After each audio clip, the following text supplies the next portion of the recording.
السلام عليكم ورحمة الله وبركاته. مرحبا بكم في الحلقة الثالثة من سلسلة رياكشن، واللي كيف ما خبرناكم غادي تكون الحلقة الأخيرة اللي غادي نتكلموا فيها على عصيد. طبعا السلسلة مازال مستمرة ولكن غادي تستمر مع شخصيات أخرى، وبطبيعة الحال دائما كيرافقني في هذه السلسلة الصديق الحبيب ياسين دهن المعروف بمول الفقيه. السلام عليكم، مرحبا سي سفيان، مرحبا بالأحباب المتابعين. نشكركم مرة أخرى على صبركم وتحملكم. ان شاء الله الحلقه هذه غادي تكون طويله شويه، نتمنى انكم تصبروا علينا. نحن في حاجه الى ملاحظاتكم والى ارائكم، لا من الناحيه التقنيه لا من الناحيه ديال النقاش، ونستفيد جدا من تعليقاتكم. ونشكركم مره اخرى على ملاحظاتكم الجميله، واتمنى لكم فتره ممتعه. نبداو بالمقطع الاول ومن بعد نسمعوا التعليق ديال الاخ ياسين. آية ديال الإرث للذكر مثل حظ الأنثيين اللي كيقول لك أنها قطعية الدلالة وكذا. شنو هو السياق فاش ظهرت؟ ظهرت في إطار العشيرة العربية والعائلة الممتدة ديال هذه 1400 عام. كيفاش كان الرجل وكيف كانت المرأة؟ كان الرجل هو الذي ينفق، وكان يحمل السيف ويركب الفرس. ألا تعيل المرأة؟ هذه من المغالطات التي تؤخذ عليكم، لأنه المرأة تقولون بأنه يعني الإرث بقدر الإنفاق، بقدر الكلفة. يعني المرأة، هذه مغالطة. المرأة كانت منذ القدم، منذ 1400 سنة المرأة في المجتمع الإسلامي يعني تتاجر وتخرج إلى الحياة الاقتصادية. لا صحيح، يعني من يقول هذا الكلام فهو يكذب على التاريخ. هذا الكلام كان قبل الإسلام، في حياة العرب قبل الإسلام. حتى في المجتمعات الإسلامية المرأة كانت تخرج إلى التجارة. كانت خديجة تتاجر، نعم، قبل الإسلام. في هذا المقطع هذا أنا استغربت من أسرع مغالطة تقريبا تكون شتيها في حياتك. فاش سولوا الصحفي على آية الإرث، قال لي هذه الآية هذه السياق ديالها لما نزلت في واحد المجتمع المرأة فيه ما كان لها دور، وكانت لا تركب الفرس ولا تحمل السيف، يعني مرأة معاقة اجتماعيا لا تنتج شيئا في المجتمع. بمجرد ثواني قليلة قال لي المرأة في الإسلام كانت تتاجر، قال لي لا، المرأة كانت تتاجر قبل الإسلام. دابا تثبت معنا، واش المرأة قبل الإسلام كانت تتاجر وعندها مال وكذا؟ ما تقولش هذا السياق هذا لا يتناسب، وهذا السياق هذا فاش نزلت الآية المرأة ما كان لها دور. وإلا كان العكس ما تقولش المرأة قبل الإسلام كانت كذا وكذا. فهذه المغالطة هذه عجيبة جدا. أنا يعني الصراحة ما باش تدخل راسي. عندي بعض النقاط هنا يعني سجلتها حول كلامي أن الفقهاء أغلقوا القلعة المظلمة وشدوا المرأة وخشوها تحت الدروج. دابا اللي كيتصنت الحلقة هذيك كيتخيل مع راسه، لو كان الإسلام أراد أن يمنع المرأة أن تخرج لما قال النبي صلى الله عليه وسلم للصحابة لا تمنعوا إماء الله مساجد الله. هو علاش؟ راه هو اللي كيقول لهم اش يديروا، يقول لهم ممنوع الخروج. حنا الفقهاء خاصنا القلعة هذه نغلقوها. راه دوك السوارت ابو بكر الصديق جيب دوك السوارت الله يرحم والديك، شي قفل يكون ناضي، ما تجيبش هنا الشينوا نقفلوا على هاد النساء ما يخرجوش. ما قالهاش النبي، قال لا تمنعوا إماء الله مساجد الله. واضحه العربيه واضحه. النساء شاركوا مع النبي صلى الله عليه وسلم في الغزوات، كانت منهن من تسقي المرضى، وكانت منهن من تداوي الجرحى، وكانت منهن من تحمل السيف مع النبي صلى الله عليه وسلم. وهذا موجود، إلا قلبتوا في الكتب غتلقاو هذا الشيء هذا في الكتب، يعني ماشي شي حاجه اللي هي مخبيه وغابره. النساء جاوا عند النبي صلى الله عليه وسلم قالوا بان الرجال كيشوفوا اكثر منا، فاجعل لنا يوما. فتواعدوا، فوعدهم النبي صلى الله عليه وسلم انهم يجتمعوا في احد البيوت ثم يدرسهم النبي صلى الله عليه وسلم. وكان النبي صلى الله عليه وسلم يدرس النساء، وكانوا كيحضروا عند النبي صلى الله عليه وسلم وكيدرسهم النبي، كانوا كيطلبوا العلم ديك الساعات. علاش كتكذبوا على الناس وكتصوروا لهم بان المراه المسلمه يعني متخلفه؟ عائشه رضي الله عنها كانوا كيجوا عند الصحابه رضي الله عليهم من المكثرات لروايه الحديث، من السبعه المكثرين منهم عائشه رضي الله عنها، وكانت كتقري وكتدرس، ما كان عندهم الحياء في تعلم الدين. كتكلم على الجنابه، تكلم لهم على معاشره الرجل لزوجه، وكتكلم على جميع الامور. العلم هذا ما فيه الحياء، ما فيه عيب، ما فيه حشومه. علاش ما كتقولوش هادشي للناس؟ وفي التجاره اللي قال بانه ما كانش تجاره، انا راه الكتب تنبض. سير الكتب الادب، كتب ديال الشعر غتلقى فيه قصص ديال النساء المسلمات، كتب ديال التاريخ، كتب ديال الفقه غادي تلقى المراه المسلمه حاضره. هذه قيله ام بني انمار هي كتحكي عن نفسها، قالت جاء رسول الله صلى الله عليه وسلم الى المروه ليحل في عمره، فجئت اتوكأ على صحة جلست اليه فقلت يا رسول الله اني امراه ابيع واشتري. مرأة في عهد النبي ما سدش عليها تحت الدروج وفي السده، ما سدش عليها مرأة. فربما اردت ان اشتري السلعه كتشطر، فربما اردت ان اشتري السلعه فاعطي بها اقل مما اريد ان اخذها به. مثلا هو بيبيعها ب 1000 درهم كنعطيه 50 درهم، وهي نيتها تشري ب 500. 50 لا 1000 درهم. 100 لا 1000 درهم. فقال أعطي بها أقل مما أريد أن أخذها به، ثم زدت حتى أخذها بالذي أريد أن أخذها به. مفهومة؟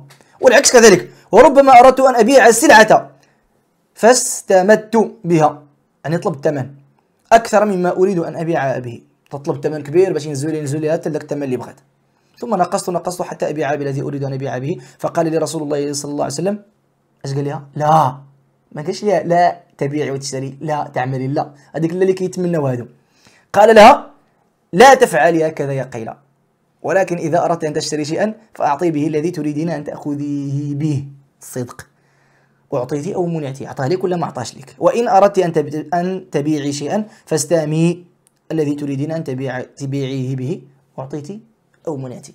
حديث واضح جدا، كلام مفهوم، ما فيه شك، ما فيه والو. هذا الكلام هذا، وعلاش هذا الكلام هذا ما كتقولوش للناس؟ علاش هذا الكلام ما كتبينوش للناس؟ علاش هذا الكلام هذا تيجي يكون صعيب انكم تقولوه للناس؟ كتدلسوا على عباد الله وكتوروا لهم غير داكشي اللي بغيتو. هذا ديننا. ما الذي يمنع المرأة ان تتاجر؟ ما الذي يمنع المرأة ان تشتغل في ارضها؟ ما الذي يمنع المرأة؟ هذا ماشي هو المشكل في الدين. المشكل عندنا حنا هو ان المرأة ما بغيناش ترجع سلعة. واحد الراجل كيقرط اللحية ديالو بجليد ومرأة واقفة حداه في الاشهار، هذه ما محلها من الاعراب. اش كديري انت هنا؟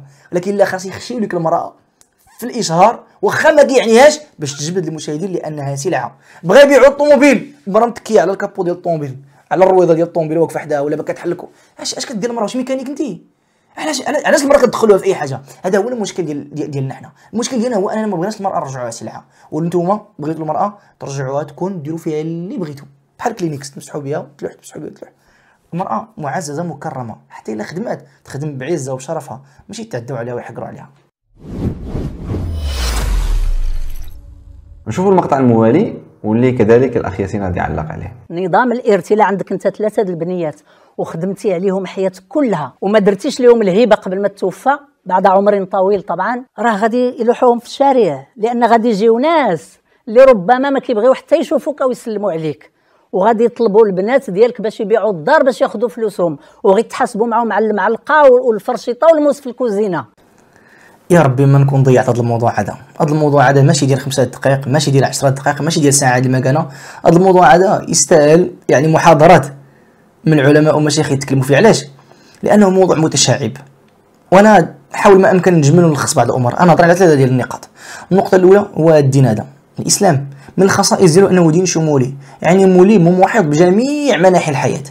هذا الدين هذا منظومه ديال القوانين، ديال المبادئ، ديال القيم. هذا الدين هذا كيناقش امور بسيطه جدا، من اداب قضاء الحاجه، دخل المرحاض قليل فين تلقى شي قانون ولا شي دين ولا شي فكر كيناقش هذه الامور هذه، الى احكام الدماء، الى احكام الملك والخلافه والسلطان الى غير ذلك. فما يمكنش تجي لهذه المنظومه هذه وتعزل منها جزئيات وتبقى تناقشون فيه معزل عن هذه المنظومه. فاش كتهضر على الارث، الارث هذا كنهضروا عليه في سياق كيف الاسلام يرى. الاسلام هذا كيفاش كيشوف الذكر والانثى، كيفاش كيشوف هذا الاسلام مؤسسه الاسره، كيفاش كيشوف هذا الاسلام المجتمع، كيفاش كيشوف هذا الاسلام الدوله. فهذا الموضوع هذا ديال الارث ما تناقشوش بمعزل عن هذه المواضيع هذه. تشوف تخرج في الاخر يعني واحد الفكره عرجه وعوجه. هذه المساله الاولى. المساله الثانيه، فاش كيموت الميت كيخلي واحد الحاجه سميتها التركه. بزاف الناس غلطين كيظنوا بانه كيموت الميت مباشره كنمشيو كنقسموا ديك التركه اللي خلاها. فهاد التركه هذه عندها 5 ديال الاحكام متعلقه بها وغاديه بالترتيب. فاش كيموت الميت كنحيدوا اول حاجه كنحيدوا من التركه الحقوق العينيه. الا كان شي واحد راهن عنده شي حاجه، الا كان شي واحد خلى عنده شي عاريه ولا شي حاجه قال لي امانه خليها عندك، ماشي ديالك هذيك كنحيدوها من التركه. المساله الثانيه تجهيز الميت، بين نجيبو من دوله لدوله ندفنوه، ولا السياره نقل الاموات والتغسيل ديالو والكفن ديالو الى غير ذلك. المساله الثالثه الديون، ماشي فلوسو هذيك، الا كان عنده ديون كنخلصوها من هذيك الاموال، ولا عليه ديون كيخلصوها الورثه. نتوما اللي كتخلصوها، اللي كيقول لك حقا ما حقا، يجي عمها ويقسم معها الفرشيطه ويقسم معها الغنم بالغرم. راه ماشي دائما كيخلي الميت الفلوس، الا ما خلاش الفلوس شكون اللي بيخلص بالديون اللي عليه؟ راه عليه. الا كان قتل شي نفس وخاصها الديه، شكون اللي بيخلصها؟ بتخلصها انت، بتخلصها عليه الجمعيات حقوق الانسان، راه بيخلصوا عليه العصبه اللي كتقول لهم انت اللي حاسدهم في الورث ديالهم، لانه حتى هما الا ماتوا كيورث فيهم هو. كتقول لها يقسم معك الفرشيطه وبناتك وكذا، راه ديك البنت الا مات الاب ديالهم ما عنده والو، ودوك الاعمام هما اللي غيتكفلوا بها، هما اللي غيقريوها، هما اللي غينفقوا عليها، هما اللي غيحضنوها. ما تشوفوش نتوما العالم من الزاويه ديالكم بوحدكم، حكا لانك انت عندك انت وبنتك ومرتك سادين عليكم داركم، ما عندكم عائله، ما عندكم تصله، ما عندكم احباب، ما كتشوفوا حتى شي واحد، ما والو، بعاد على الناس، عايشين فردانيه، عايشين الوحدانيه الانانيه بوحدكم. كتقولوا واش كلشي ناس هكا؟ المجتمعات لم تكن هكذا، والمجتمعات ما خاصهاش اصلا تكون هكذا. شوفوا التوحد والامراض العقليه والنفسيه اللي كاينه في هذا الزمان ديال كل واحد سد عليه بابه. فالمجتمع متماسك متكامل. الا كنت انا عندي كنعاون اللي ما عندوش، والا كنت انا عليا الروتور الدنيا راه كدور، راه ماشي دائما كيخلي الورد باش الفرشيطه يقسمها، ماشي ديما تيخلي الفرشيطه، عمر تيخلي على دين، وانت خاص تخلص داك الدين. والمساله الثالثه هي الدين. المساله الرابعه هي الوصيه. يقدر الانسان قبل ما يموت يكتب شي وصيه يقول الثلث ديال المال ديالي يمشي لدار الايتام، ولا يمشي لدار رعايه الاطفال، ولا السجن، ولا شي حاجه بحال هكا. والمساله الخامسه ديك الساعه لا بقات شي حاجه، هذيك هي اللي كتسمى الورد. والورد عندكم فيه مشكل. شنو هو المشكل؟ للذكر مثل حظ الانثيين. اجي حق الاسلام نظلم المراه. واش الاسلام حقا ظلم الانثى؟ لو كان الاسلام ظلم الانثى في الميراث سهل الحالها، غيقول ما تورث المراه وسالينا وسدينا، ياك لا تركبوا الفرس، ياك لا تحملوا السلاح، على سيدي كاع نعطيو داك النصف، ما نعطيوها والو، نسدوه حنا الروبيني وكذا، ما نعطيوهاش، كتسنى شي حاجه ما نعطيوهاش. لو كان الاسلام يفكر كما انت تتهم الاسلام. لكن اسيدي عندنا في الاسلام حالات الانثى اللي كتظن انها انت هي بحقوره ترث، والذكر اللي كتقول المجتمع الذكوري لا يرث. بالله عليك شرح لنا هذا المجتمع الذكوري. هلك هالك وترك بنتا واخ لام. خو داك اللي هالك اللي مات خوه من امه وخلى بنته، البنت كتورث الاخ محجوب هو ذكر. كيفاش مجتمع ذكوري؟ شرح لي بالله عليك كيف مجتمع ذكوري. هذه الحاله هذه حيده. عندنا حاله اخرى، هلك هالك وترك بنت واخت شقيقه واخ لاب. خوه اخته وبنته كتورث البنت النصف وكتورث الاخت النصف وما كيورث الاخ والو. شتي المجتمع الذكوري كيدير؟ راه المشكله ديالنا هو اننا فاش ما تنكونوش قاريين وما تنفهموش وتنبداو نهضروا في شي امور كنتقنوهاش، كنكونوا وضحوكه وكنديروا مشاكل وكنديروا بلابل. يعني نحن في غنى عنها. بالله عليك المجتمع ديالنا احنا اللي جلسنا الطاوله الان، واش جبنا المجتمع وجبنا الشعب وجبنا جميع الفقراء اللي كاين عندنا في المغرب، وقال شنو المشاكل ديالكم؟ بالله عليك الترتيب ديال هذا الارث هذا فين غادي يكون في هذه المشاكل ديال الناس؟ انت فاش كتقدم راسك حقوقي راه كيبان لي انك كتقدم راسك انك فقيه ماشي حقوقي، لان الموضوع ديال كله دينيه. حقوقي هضر على حقوق الناس اللي هما في المعاجلهم اليوميا فاقدينها. هضر على السبيطار اللي ما فيه سكانر، ما فيه ما يدار، ما فيه. هضر على التعليم، هضر على الطرقان، هضر على الماء عند الناس. دول مدن قرى قد الخلا، كاينه قريه على بعد اكادير 70 كيلومتر ما عندهمش الماء يشربوا. هضر لي على هذا الشيء هذا. الا جا الناس هذو قلت لهم بالله عليكم تسجلوا واحد القائمه ديال الاولويات عندكم في الحياه والترتيب ديال هذا الارث، قولي فين غادي يجي. والله كان بعضهم لم يذكر الارث. ماشي موضوع هذا، ما تلفوش الناس، هذا ماشي موضوع اللي يخلي العجله ديال التنميه. حنا عندنا نعسه، حنا راه خاصنا رجال، حنا خاصنا اللي يخدم البلاد، خاصنا اللي يعطي الناس حقوقهم، حنا راه ما خاصنا والو. شي اقسم بالله يطبقوا الناس غير الزكاه، الركن الرابع من اركان الاسلام، ويعطيو الزكاه للمال ديالهم. رئيس الحكومه فقط لو اعطى زكاه المال ديالو ديال ديك الثروه اللي كيقولوا انها هي هذيك، غير الزكاه ديالها لو فرقت على فقراء المغرب والله لن يبقى فقيرا في المغرب، غير الزكاه. وحسن من الاغنياء ديال المغرب والثروه ديالهم في المجلات. هضرنا على هذا الشيء هذا. يا ربي يا ربي تهدي هاد الناس، يا ربي طرد بهم الطريق، يا ربي راه ما بغينا اليوم لا هلك لا ضياع على والو، بغيناهم يا ربي يتوبوا الله عز وجل ويرجعوا للطريق المستقيم. هاد الدين هذا دين سعاده ودين حياه، هاد الدين هذا هو المستقبل باذن الله البشريه، لان الناس ملوا من الاشتراكيه، ملوا من الراسماليه، ملوا من العلمانيه، ملوا من الالحاد الذين في ضياع. جربوا الاسلام، شوفوا العرب كيفاش كانوا في ذوك الصحاري عايشين، كيفاش كانوا عايشين في ذوك الصحاري، ولما جاءهم الاسلام شوفوا كيفاش ولاو وفين وصلوا. واش هاد الناس هادو عصا موسى اللي جاتهم؟ كيفاش هاد الناس هادو كانوا عايشين يعني في الصحاري ومقاري الاميين، امه لا تكتب ولا تقرا، ثم حكمت بلاد الفرس وحكمت بلاد الروم وحكمت الاندلس، ووصل الاسلام الى ان خاض موسى بن نصير واحد غزاة المسلمين، خاض بفرسه في البحر حتى وصل الماء الى نصف الفرس، فاعذر الى الله وقال والله لو كنا نستطيع ان نخوض البحر لخوضناه ونشرنا هذا الدين.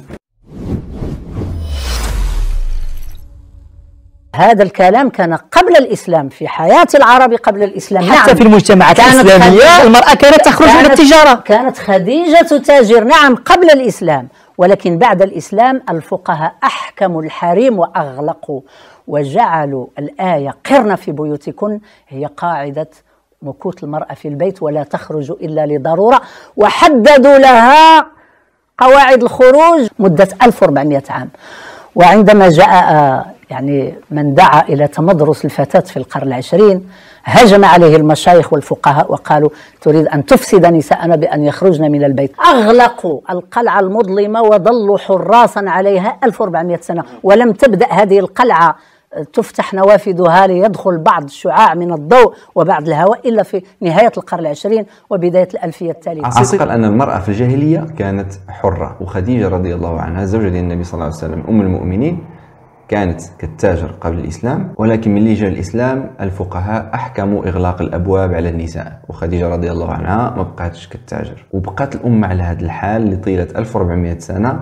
احتاج المستعمر في القرن العشرين ولاده من بعده هما اللي طالبوا بتمدرس الفتاة. وقال كذلك بأن الفقهاء أجمعوا على تفسير وقرن في بيوتكن وبأنه يلزم كل المسلمات. غير في هذا الجزء هذا راه فيه بزاف ديال التدليس، بل حتى كلمة تدليس فيها واحد شوية ديال الذكاء. اللي سمعناه من عند عصيد هو غير التخربيق. أولا أنا أول مرة في حياتي غادي نسمع شي واحد كيمجد الفترة ديال الجاهلية وكيقدح في الفتره ديال الاسلام. الجاهليه يا عصير اللي كانوا كيسجدوا للاصنام وكيعبدوها، وكانت بعض الاصنام كتصنع من الحلوى وملي كيجوعوا كياكلوها، وكانوا كيوئدوا البنات. من الحريه كانت عند المراه في الجاهليه. المراه كانت كتعتبر بضاعه بحالها بحال الغنم والماشيه، ما كانش عندها الحق في الورث، وكانت كتعتبر نجس وكانت كتعتبر عار. ربما اللي يعجبك في الجاهليه هو ان النساء كانوا كيخرجوا متبرجين، وربما كان كيعجبك بانهم كانوا كيطوفوا على الكعبه عريانين. واش هذه الحريه اللي كانت عاجبك في الجاهليه؟ ثانيا عندي ملاحظه سريعه واللي كنظن بزاف ديال الناس ما انتبهولهاش، نعاودوا نسمعوا شنو قال. رجع للتجاره. كانت خديجه تاجر نعم قبل الاسلام، ولكن بعد الإسلام الفقهاء أحكموا الحريم وأغلقوا. عصيت قال بأن خديجة رضي الله عنها كانت تاجرة في الجاهلية، لكن من بعد الإسلام جاءوا الفقهاء وأغلقوا وأحكموا إغلاق الأبواب على النساء، وما بقاتش خديجة كالتاجر ودخلت للدار. أنا بالله عليكم بغيت غير نعرف شكون هما هاد الفقهاء اللي كانوا في العصر ديال خديجة رضي الله عنها. ياك ماشي الشيخ الكتاني ولا الشيخ سعيد الكمالي، راه باين أن عصيت كيقصد بالفقهاء النبي صلى الله عليه وسلم والصحابة الكرام ديالو، ولكن هذا هو الأسلوب ديال الملاحدة في شمال إفريقيا. وعارف أنه إذا تهجم على النبي صلى الله عليه وسلم ما غاديش يقدر يلعب اللعبة ديالو، واللي هي أنه يضرب الدين من الداخل. ثانيا قال واحد فضيحة كبرى واللي كتبين بلي أنه السيد ما عمره ما شم ريحة ديال الفقه وعمره ما فتح شي كتاب ديال الفقه. قال بلي أن الفقهاء أجمعوا كلهم على تفسير آية وقرن في بيوتكن. هانتوما أجوا شوفوا العلماء كيفاش فسروا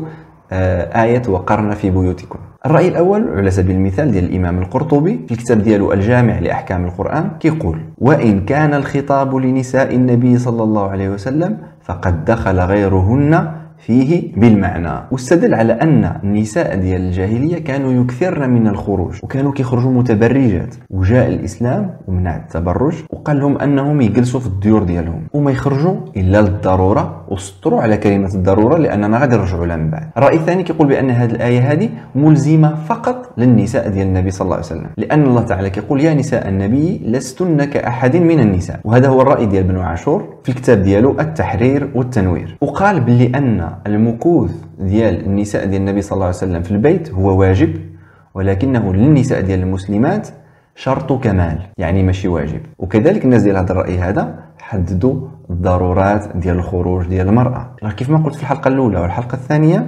عصيد دائما كيعمم ودائما كيطلق أحكام قطعية، وما بينه وما بين الفهم وما بين الثقافة غير الخير والإحسان. دابا اجوا نشوفوا الضرورات اللي حددها الشرع في الخروج ديال المرأة، واللي غنلقاو بأن الرأي الأول والرأي الثاني كيتفقوا فيها. دابا ركزوا معايا الله يجازيكم بخير. أولا أن تعلم أو أن تتعلم العلم، أن تخرج للصلاة، أن تخرج لزيارة الأقارب، أن تخرج لطلب الرزق إن لم يكن لها معيل. اللي كيسمع الكلام ديال عصيد مع الأسف كيفهم باللي أن الإسلام جاء وحط المرأة في زنزانة انفرادية ومنعها من الخروج ومنعها من التمدرس. تا جا سيدو المستعمر في القرن العشرين عاد خرجت المرأة وبدات كتنفس وعاد بدات المطالبات بتعليم المرأة. عجيب هذا عصيد والله العظيم ماكينه ديال الكذوب والله المستعان. دابا غادي نختم بواحد المساله مهمه واللي ديما كيكرروها الملاحده والعلمانيين عندنا، واللي هي ان للذكر مثل حظ الانثيين. هذه القسمه هذه ماشي عادله. غادي نضربوا المثال ديال واحد الاخ وديال واحد الاخت اللي توفى لهم الوالد ديالهم. غنقولوا مثلا بان الاخ جات له في الحصه ديالو 10 ديال المليون والبنت جات لها في الحصه ديالها 5 ديال المليون. هذا الاخ هذا ملي كيتوفى الوالد ديالو كيصبح ملزم بالنفقه على الاخت ديالو. يعني الاخت ديالو داك 5 المليون اللي عندها راه ما غاديش تنفق بها حتى شي حاجه، غادي تبقى ديالها، وما عنده الحق حتى شي واحد انه يطالبها بانها تخلص شي حاجه بداك 5 المليون ديالها، في حين ان الاخ ملزم انه ينفق عليها. وبالتالي داك الاخ الا كان كينفق من داك 10 المليون فهي على مدار واحد السنه ولا جوج ديال السنوات راه غادي تسالى، وغادي يبدا داك الاخ ينفق على الاخت ديالو من المال الخاص ديالو، والاخت ديالو دائما محتفظه بالمال ديالها. فين هو الظلم في هذه المساله هذه؟ علاش كتكذبوا على الاحكام ديال الله تعالى؟ علاش كتكذبوا على الناس؟ ولكن من دابا الفوق راه ما غاديش نعطيوكم الفرصه. اي تضليل واي تدليس غادي تلقاونا معكم بالمرصاد ان شاء الله، ودائما غنواجهوا الفكره بالفكره، والحق هو اللي غادي ينتصر في النهايه. انا سعدت جدا بالحلقات هذه مع السي سفيان، وكنت مستمتع جدا، لا من ناحيه ديال التحضير لا من ناحيه ديال التصوير، واستفدت كثيرا لاخيكم سرا. اشكركم لانكم كنتم كذلك الداعم والسند، ونلتقي ان شاء الله في حلقات قادمه. شكرا على وفائكم وعلى مشاهدتكم، والسلام عليكم ورحمة الله وبركاته. يعني إذا سمحت لي في النهاية بغيت نوجه رسالة للصحفي يوسف بلهيسي، الصحفي القدير المتمكن، وبغيت نطالبه بأنه كيف ما أعطى الفرصة لأحمد عصيد أنه يطلق الأفكار ديالو، كنطالبوك السي يوسف أنك تجيب مسلم عارف بأمور الدين وتعطيه فرصة يشرح ويبين الأحكام ديال الله تعالى. كيف ما لعبتي الدور ديال المحامي ديال الطرف المسلم في الحلقة ديالك مع عصيد، لعب كذلك الدور ديال الملحد وديال العلماني اللي غادي تستضيف هذه الشخصية المسلمة. كنظن أن هذا هو عين العدل. السي يوسف حفظك الله وبارك فيك. الحلقة ديالنا تسالات، نتلاقاو في الحلقة الرابعة واللي غنتفاعلوا فيها مع الكلام ومع التصريحات ديال شخصية أخرى واللي حتى هي ما شاء الله ماكينة ديال التدليس والمغالطات. استنونا وما تبخلوش علينا بالدعم ديالكم. بارك الله فيكم. السلام عليكم ورحمة الله وبركاته. السلام عليكم.